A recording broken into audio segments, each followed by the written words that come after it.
Two stories that stand out in my mind for the end of 2011 and the beginning of 2012 are the marriage of the Chrysler brand with Fiat and push by Toyota to recover from the beating it took due to the tsunami, and my opinion on hybrids.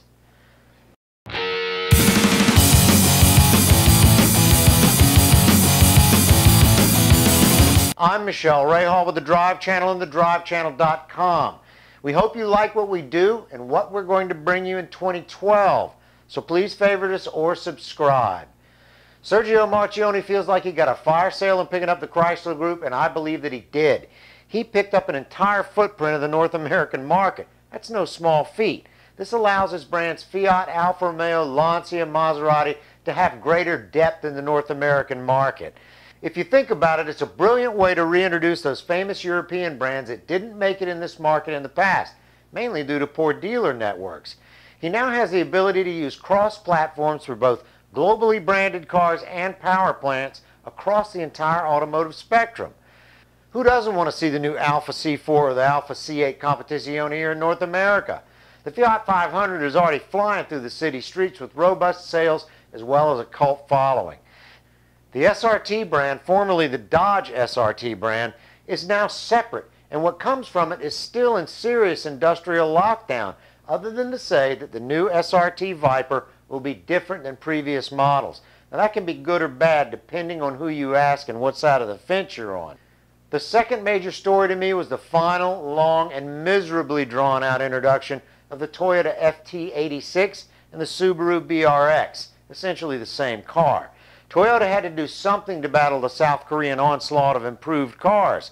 The Japanese were never known for giving up, and in this space they have no intention of doing it now.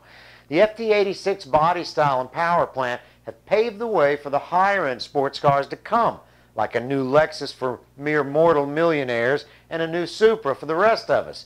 I personally hope all the manufacturers in the world take a long, hard look and rethink on their hybrid push. The world isn't a walled-in garden these days, so here's my opinion on the state of hybrids. They haven't set the world on fire. There's a glut of hybrids sitting out there, but the Japanese seem hell-bent for leather to build more. The Germans seem to have taken a more rational approach with direct injection diesel technology. But there's still a problem. People don't really want them in the numbers that it'll take to sell en masse. The global economy isn't exactly what you'd call healthy, and there are far too many emerging countries like China and India that have no problem with choking the atmosphere with hydrocarbons if it builds their country's infrastructure. Well, that leaves Europe, who's teetering on the brink, except for Germany and possibly France. The United States isn't in great financial health either, and our biggest debtor's China. If you think the Chinese aren't about to wake up to an economic workforce bubble explosion, you're dreaming. Hybrids are a noble exercise that should be pursued, but at a reasonable pace. The amount of money that it takes to research and develop them, coupled with what it takes to build them, makes no sense when not nearly enough people want them. My opinion, go slower on the hybrids and let's all get our financial houses in order.